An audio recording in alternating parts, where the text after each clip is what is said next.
2 Samuel 15, versículo 1, diz o seguinte: Depois disso, Absalão aparelhou uma carruagem, cavalos e 50 homens que correram à sua frente.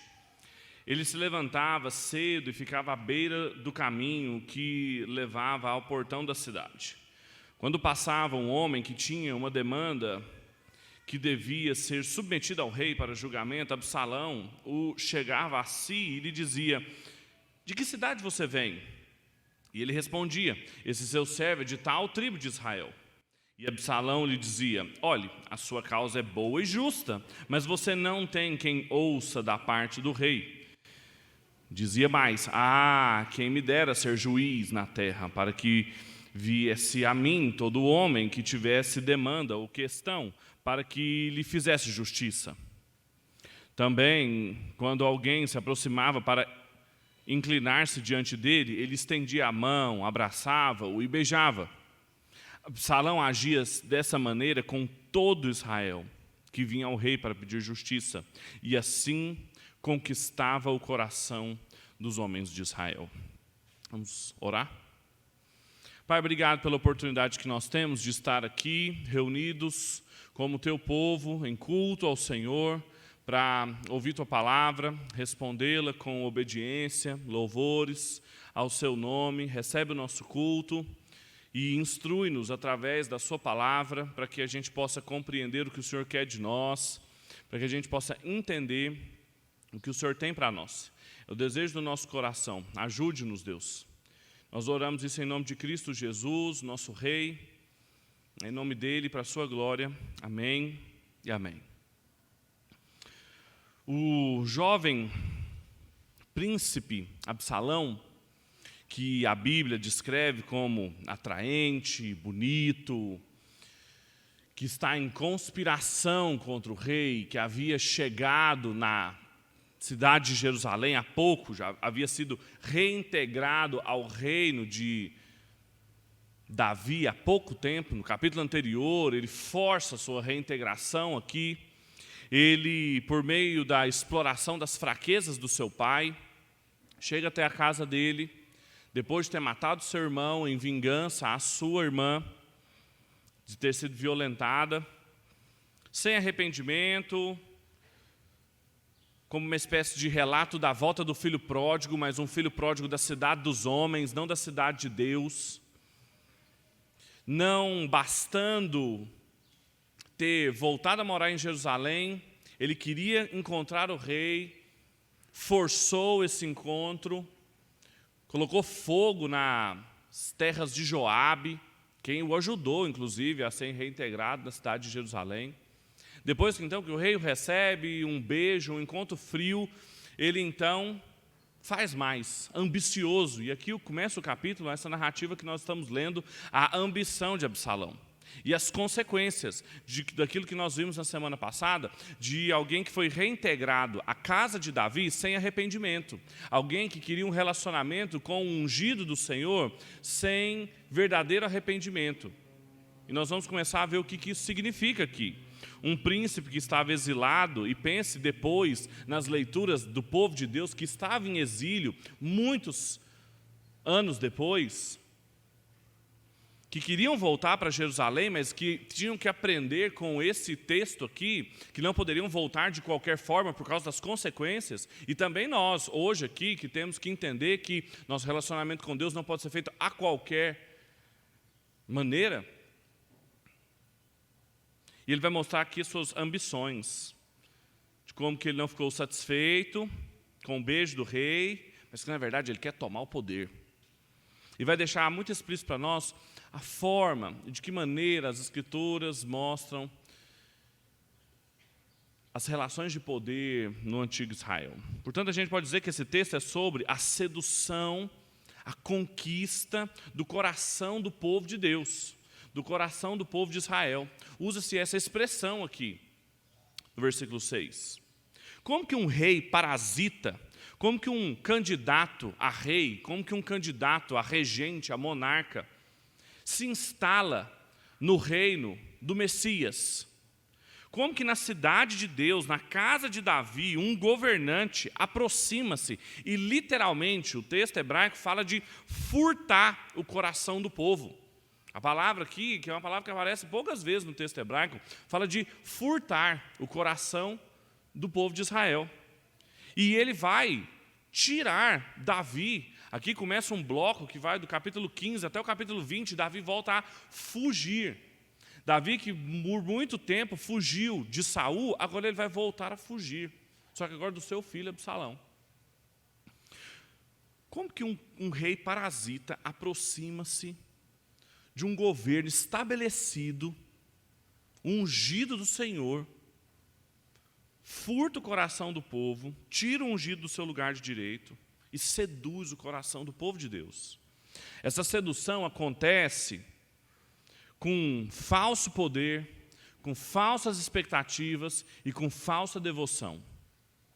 Absalão vai furtar o coração do povo de Deus, Absalão vai conquistar o coração do povo de Deus com falsas estruturas de poder, com falsas expectativas e com falsa devoção, que ainda hoje seduzem o coração de muitas pessoas. E eu gostaria de explorar cada uma delas. Em primeiro lugar, a sedução do coração do povo de Deus acontece através de falsas estruturas de poder. Veja o versículo 1. Depois disso, Absalão emparelhou uma carruagem, cavalos e 50 homens que corressem à sua frente. Além dele ter feito um caminho até Davi, ele que estava exilado, vocês talvez estão nos visitando aqui, não sabem, nós estamos numa sequência de estudos nos livros históricos, na verdade, do Gênesis, nós estamos aqui desde 2018. E aqui a história é que Absalão matou seu irmão, Amnon, depois ele ter violentado sua irmã, Tamar. E ele fugiu para a cidade do seu avô, Gessur. E depois que ele fugiu ali, ele ficou algum tempo longe do seu pai, ele quis ser reintegrado em Jerusalém, foi a duras custas, chegou, voltou a morar ali, só que depois que ele voltou a morar em Jerusalém, o rei o recebeu na sua casa, a duras penas, ele precisava de mais. Ele precisava mostrar que não bastava ele ter o seu lugar de volta ali em Jerusalém, não bastava ele ter ali o lugar de um príncipe, ele precisava aumentar o seu prestígio na cidade, um prestígio que ele não tinha em Jerusalém. Então ele recorre ao meio tradicional na política de se fazer isso, que é com o espetáculo, que é com o esplendor. Quando você estuda os meios, principalmente no século XX, isso retornou, mas se você faz uma genealogia dos meios litúrgicos do poder, o esplendor da máquina política sempre foi um meio de se esconder quando você não tem de fato poder, quando você não tem de fato nada por trás. E aí você camufla com carros, cavalos, homens, espetáculo. Quando você coloca todo tipo de pompa, todo tipo de esplendor. E o que é interessante, uma comentadora do texto bíblico, a Joyce Baldwin, vai mostrar, é que o que o Absalão faz é totalmente inesperado aqui, porque ele coloca carros e cavalos numa topografia em Jerusalém que não é adequada. Jerusalém, quando você fizer a sua viagem lá para Israel, e quando você estiver lá viajando, você vai perceber que lá não é adequado para ter carros e cavalos. Absalão, inclusive, ele andava mais devagar, ele diminuiu sua velocidade, colocando batedores, homens à frente, gritando antes dele chegar, mas para aumentar e dar a imagem de que ele era um rei. E o profeta Samuel, no capítulo 8 do primeiro livro de Samuel, ele avisou, ele falou que o rei, quando o povo tivesse um rei, ele ia tomar os filhos de Israel para fazer deles homens para dirigir os seus carros, para gritarem à frente dele. Então, o que ele estava fazendo? Eu sou o rei, eu tenho carros, eu tenho cavalos, e eu tenho homens gritando. Só que no caso de Absalão, era falso, porque ele não era o rei ainda. Então, uma das primeiras coisas que nós aprendemos nesse texto aqui, é que o modo que Absalão escolheu para seduzir, para conquistar o coração de Israel foi através de falsas estruturas de poder.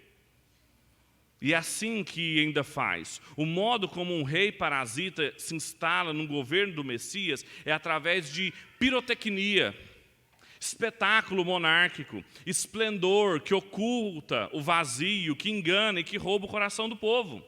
E é assim mesmo que, mesmo com o Messias reinando, mesmo com o governo de Deus aí já acontecendo, falsos governos aproximam-se lentamente, insidiosamente, silenciosamente, e vão literalmente furtando o nosso coração e tirando o ungido do seu lugar. E isso acontece todas as vezes que falsos poderes passam a operar no nosso coração, nos fazendo acreditar na força de carros e cavalos, enquanto toda a nossa vida sustentou-se que foi o Senhor dos Exércitos que conquistou todas as coisas. E aí eu pergunto para vocês, quais candidatos a regentes das cidades de Deus aproximam-se com poderes para roubar a fidelidade do seu coração? Quais armas lhes parecem poderosas, que não são poderosas no Senhor, como diz o apóstolo Paulo? O que lhe seduz? O que lhe parece trazer segurança? O que lhe parece trazer estabilidade? Porque quando Absalão chegou com aqueles carros, aqueles cavalos e aqueles homens, aquilo rapidamente remetia ao imaginário real, monárquico. O que remete a você? O seu imaginário, segurança, poder, estruturas de estabilidade. O que você... Pense aí com você mesmo, o que se você perdesse hoje, você ficaria sem chão? Pode ser uma pessoa, pode ser um ente familiar, pode ser seu filho, pode ser sua filha, pode ser seu cônjuge, pode ser uma coisa, pode ser um emprego, pode ser um cargo, uma coisa que você conquistou, pode ser até um lugar. O que se você se visse sem? Se não for o ungido da casa de Davi, o Filho de Deus, é tão comprometedor, é tão falso quanto a conspiração de Absalão. E isso pode estar furtando também a fidelidade do seu coração. Essa é a primeira lição do texto. Segundo lugar, a sedução do coração do povo de Deus acontece não só com falsas estruturas de poder, mas com falsas expectativas também. Veja que no texto, no versículo 2, diz o seguinte: ele se levantava cedo e ficava à beira do caminho que levava ao portão da cidade. Quando passava um homem que tinha alguma demanda que devia ser submetida ao rei para julgamento, Absalão o chamava a si e lhe dizia: de que cidade você vem? E quando ele respondia: este seu servo de tal tribo de Israel, Absalão lhe dizia: olhe, a sua causa é boa e justa, mas você não tem quem lhe ouça da parte do rei. E Absalão lhe dizia mais: quem me dera ser juiz dessa terra, para que viesse a mim todo homem que tivesse demanda ou questão, para que eu lhe fizesse justiça. Também alguém que se aproximasse para inclinar-se diante dele, ele estendia a mão, o abraçava e o beijava. Absalão agia dessa maneira com todo Israel que vinha até o rei para pedir justiça, e assim ele conquistava o coração dos homens de Israel. Veja que Absalão usava meios demagógicos para aumentar a estima das pessoas por ele. Ele ia até a porta da cidade, porque a porta era o lugar de julgamento da justiça. Era onde os processos eram julgados, era onde a justiça era feita. Ele interpelava as pessoas para saber a causa delas. Ele queria saber de onde elas vinham. Veja que ele colocava em oposição as pessoas do reino do norte com Judá. De que tribo que você é, de que parte do país que você é, para saber se eles eram da parte norte com Judá, da parte sul. E ele fazia isso como se ele pudesse fazer alguma coisa. Ele não tinha poder nenhum. Lembra, as estruturas eram falsas. Ele arrumou aqueles 50 homens, ele arrumou aqueles carros, aqueles cavalos. Mas assim, ele não tinha poder, ele não tinha acesso ao rei. Custou a ir lá falar com Davi. Não tinha acesso. Qual que é a sua causa? O que é que você veio falar aqui com o rei? Sua causa parece justa, é boa. Ah, se eu pudesse julgar, porque poder mesmo eu não posso. Ele não podia. Você não tem quem pode te julgar. Ele questionava a autoridade do pai dele. Você não tem quem pode fazer nada por você aqui. Meu pai não pode fazer nada por você. Não pode fazer justiça. As pessoas estavam indo lá para que a lei, os estatutos, os preceitos da Torá, da lei, pudessem ser cumpridas. Era isso que o rei fazia. Absalão apenas dizia o que Davi não podia fazer, o que ele nada tinha a dizer. Além disso, ele tinha essa postura de ir lá, abraçar as pessoas, beijar, uma clara remoção ao que a cena anterior da narrativa havia dito sobre o que ele foi fazer com Davi, para Davi beijá-lo, para Davi abraçá-lo. Agora, isso que ele fez é muito fácil, e é fácil ganhar popularidade assim, porque ele está numa posição muito confortável, porque ele critica o que Davi faz, mas ele só se coloca numa posição de expectativa. Ah, se eu estivesse no lugar, eu julgaria a sua causa, eu faria melhor, eu faria isso por você, mas eu não estou lá, né? Eu não sou o rei. Se eu fosse juiz sobre essa terra, eu faria isso, mas eu não estou lá. E aí ninguém pode julgá-lo. Então era muito fácil ganhar a popularidade do povo, era muito fácil conquistar o coração de Israel. E ele fazia isso com todos. Ele não fazia isso com alguns. Ele não fazia isso com as pessoas que tinham boas causas e as pessoas que tinham causas injustas. Ele fazia isso com todos. A única outra vez que aparece essa expressão no Antigo Testamento e conquistava o coração é em Gênesis, no capítulo 31, versículo 20, no capítulo 26, como sinônimo de agir dissimuladamente. Ele estava sendo dissimulado, ele estava gerando falsas expectativas. Além dele ter uma falsa estrutura de poder, esses carros, esses cavalos, esses 50 homens ao lado dele, ele estava gerando falsas estruturas de expectativa para as pessoas. Porque falando assim, olha, meu pai não pode fazer nada por você, e se eu tivesse aqui, eu julgava a sua causa. Fazendo promessas, gerando expectativas. Alguns intérpretes, e aqui tem uma variação, alguns vão dizer que realmente Absalão só podia fazer isso porque Davi não estava dando conta de julgar realmente Israel. Só tinha espaço para Absalão fazer isso numa lacuna de justiça de Davi. Ou seja, Davi antigamente dava ao povo, mas agora ele não estava conseguindo oferecer mais, então Absalão fazia isso. Dificilmente ele teria sucesso nesse discurso se Davi realmente fosse um rei justo.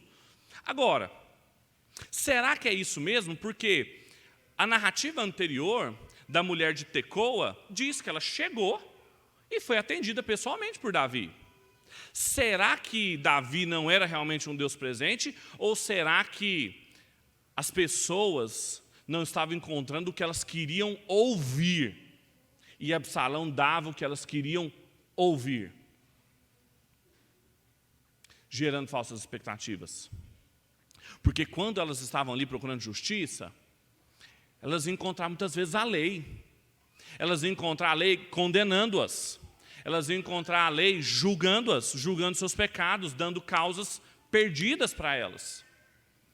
Quando a gente pergunta o que isso significa para nós, a segunda lição desse texto é que a sedução do coração do povo de Deus acontece quando falsas expectativas são geradas no nosso coração. O modo como um rei parasita, como um governante parasita se instala na cidade de Deus, no governo do Messias, é lhes dizendo sempre, em todas as circunstâncias, que as suas causas são boas, que as suas causas são justas.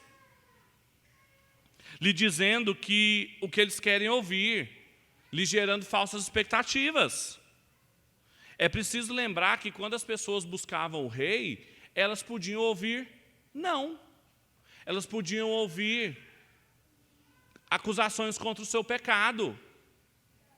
Inclusive, quando a mulher de Tecoa foi lá com Davi, o narrador queria contrastar quando Natã foi lá com Davi, que Natã acusou Davi. E a mulher de Tecoa também foi lá acusar Davi do seu pecado. É assim que o governante governava Israel. Só que não era assim que Absalão estava fazendo. Absalão estava seduzindo o povo. Ele fez isso durante 4 anos, com todo Israel. Não é possível que ninguém em Israel, durante 4 anos, não tinha nenhuma causa perdida naquele povo. E é assim também que um povo tem o seu coração seduzido, com falsos regentes, com falsos candidatos para reger o nosso coração, que se aproximam de nós, furtando o nosso coração do ungido, todas as vezes com expectativas que passam a operar no nosso coração, nos fazendo desejar, nos fazendo esperar, com base em dissimulação, sem confronto. E a gente vai amontoando mestres segundo as nossas concupiscências, como disse o apóstolo Paulo para Timóteo, na sua 2ª carta, no capítulo 4. Por isso que a gente tem que se perguntar, o que estão nos fazendo acreditar? Quais são as expectativas que nós estamos nutrindo? Quais são as esperanças que estão roubando as fidelidades do nosso coração? Como que a gente completa a frase, se eu... Porque, por um lado, se na primeira parte daqui do sermão é uma parte no presente, se alguma coisa me for tirada, eu fico sem chão, essa segunda parte é uma parte no futuro. Se me for dado, se eu conquistar, se eu alcançar. Quais são as expectativas? O que a gente nutre? E pode também ser uma conquista em relação a uma pessoa, pode ser uma coisa, pode ser um lugar. E uma vez mais, se não for o reino eterno da casa de Davi, é tão comprometedor e ilegítimo quanto a conspiração de Absalão. E em terceiro e último lugar, para a gente terminar, a sedução do nosso coração sempre acontece através de uma falsa devoção. Ela acontece através de falsas estruturas de poder, ela acontece através de falsas expectativas, mas ela também acontece através de falsas devoções, através de falsos cultos. Veja o que diz o versículo 7. Ao fim de 4 anos, Absalão disse ao rei, deixe-me ir a Hebrom, cumprir o voto que fiz ao Senhor, porque quando eu estava morando em Gessur, na Síria, este seu servo fez um voto dizendo, se o Senhor me trouxer de volta a Jerusalém, prestarei culto ao Senhor. Então o rei disse, vá em paz. E Absalão levantou-se e foi para Hebrom. Absalão enviou emissários secretos a todas as tribos de Israel, dizendo, quando ouvirdes o som das trombetas, digam, Absalão é rei em Hebrom. De Jerusalém foram com Absalão 200 homens convidados, porém iam na sua simplicidade, porque nada sabiam daquele plano. Enquanto ofereciam os seus sacrifícios, Absalão mandou chamar Aitofel, o gelonita, do conselho de Davi, da sua cidade, Giló. Assim, a conspiração tornou-se poderosa e o povo que tomava o partido de Absalão crescia em número. Veja que Absalão ele esconde as suas ambições políticas por trás de um culto. E aqui, esse é um ponto muito importante. Esse é um ponto muito importante para toda a série de mensagens que nós temos feito aqui. Mas é um ponto muito importante para toda a visão política bíblica. Porque muitas vezes a gente acha que o modelo político que a gente tem sede nas cidades, nos centros de poder, quando na verdade ele tem sede no coração das pessoas. Toda a conquista que se dá aqui não é a conquista de Jerusalém, não é a conquista de Hebrom, mas Absalão está tentando conquistar o coração das pessoas. E aqui ele vira para Davi, depois de 4 anos, ardilosamente planejando e fala, vou até Hebrom, cumprir um voto religioso que eu fiz. E aqui a sedução do coração e a devoção ao Senhor, em vão, uma devoção vazia, de um voto que ele fez a Deus, também em vão, E Davi não questiona isso. Veja que Absalão tem uma série de coisas erradas aqui. Ele vira para Davi e diz assim: eu fiz um voto a Deus, enquanto eu estava em Gessur, de que quando eu fosse reintegrado em Jerusalém, 4 anos depois, eu ia cultuar a Deus em Hebrom. A Arca da Aliança está em Jerusalém. E eu vou cultuar em Hebrom. E Davi não questiona isso. O Victor Hamilton, que é um comentarista do Antigo Testamento, ele diz que Davi sempre entrega de bandeja os seus filhos e as conspirações do seu reino.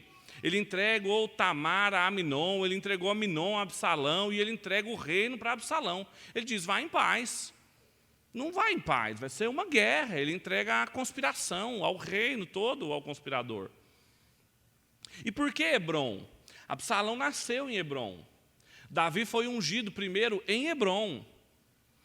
Além disso, Hebrom, como foi a primeira cidade onde Davi foi ungido, muito provavelmente Absalão queria colocar Hebrom contra Davi, justo como ele estava fazendo com todo o povo, colocando o povo contra Davi, dizendo: bem, não é a capital, Hebrom deveria ser a capital, e Davi fez Jerusalém a capital. Eu vou ser rei ali em Hebrom, ao invés de, por exemplo, tomar Jerusalém. Seria muito mais difícil tomar Jerusalém. Vou tomar Hebrom. E ele então vai, com astúcia, chega lá na cidade onde ele nasceu, para uma devoção falsa, que tem Deus nos lábios, mas Deus só é usado para essa devoção. Ele não vai cultuar no lugar certo, não vai cultuar pelas motivações corretas, não cultua Deus de verdade. Ele envolve pessoas de todo Israel, manda mensagem para pessoas de todo Israel que não sabem o que está acontecendo, manda mensagem para Aitofel, que é avô de Batseba, conselheiro de Davi, e que vai ser traidor de Davi. Aitofel, que seu nome significa irmão da sensatez, e vai envolvendo pessoas na sua conspiração, e ela vai se tornando cada vez mais poderosa. Mas veja que o relato bíblico avalia o que ele está fazendo, dá nome para o que ele está fazendo, chama de conspiração. Não chama de reinado, não chama de transição, chama de conspiração. A gente aprende, a terceira e última lição desse texto, é que a sedução do coração do povo de Deus, ela acontece através de falsas devoções, através de falsos cultos. O modo como um rei parasita, como falsos governantes se instalam no meio do reino de Deus, é através de um culto falso, é através de falsas devoções. Absalão tem o nome de Deus nos seus lábios, mas é em vão, com votos falsos, para mascarar objetivos falsos, no lugar errado, por motivos mentirosos, não é questionado por Davi. E ele vai convidando o povo para ir junto com ele, vai arregimentando pessoas num culto invertido, roubando o coração do povo. Sempre a história da decadência da monarquia está ligada à decadência do culto. Sempre a história da decadência política está ligada à decadência do culto. A cidade dos homens não tem o seu centro em Brasília, em São Paulo, em Nova York, na Rússia, na Ucrânia. Não tem. O centro da cidade dos homens está no coração humano. É por isso que Agostinho, com tantos modelos, com tantos paradigmas que a história do desenvolvimento da doutrina já estava fornecendo, Justino Mártir já tinha alguns modelos das sementes do Logos, Tertuliano também já tinha alguns modelos com a ideia de lei natural.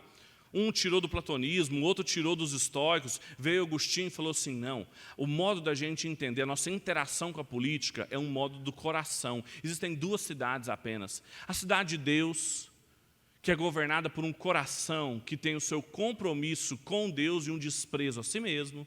E a cidade dos homens, que é governada por um coração que ama a si mesmo e despreza a Deus. Veja o texto bíblico, veja o que Absalão fez. Ele não tomou uma cidade primeiro e conquistou uma outra, ele conquistou corações, através de culto, expectativas e poder. É sempre assim, sempre foi assim. Essa é a maneira da gente entender. E a gente tem que se perguntar, e quanto a nós? Aonde está o tesouro do nosso coração? É um culto dirigido ao Deus e Pai do filho de Davi, da forma como lhe agrada, no lugar que lhe agrada, das maneiras que lhe agradam, ou a gente usa para os nossos fins, para mascarar os nossos objetivos? A gente tem nos nossos lábios, mas o nosso coração está longe. Uma vez mais, se não for o eterno reinado do ungido da casa de Davi, que encontra no Senhor Jesus, seu último paradigma é tão comprometedor quanto a conspiração de Absalão. Absalão é só mais um na longa fila da linhagem, da semente da serpente, da cidade dos homens, que está cheio de outros representantes por aí. Feche seus olhos, vamos orar.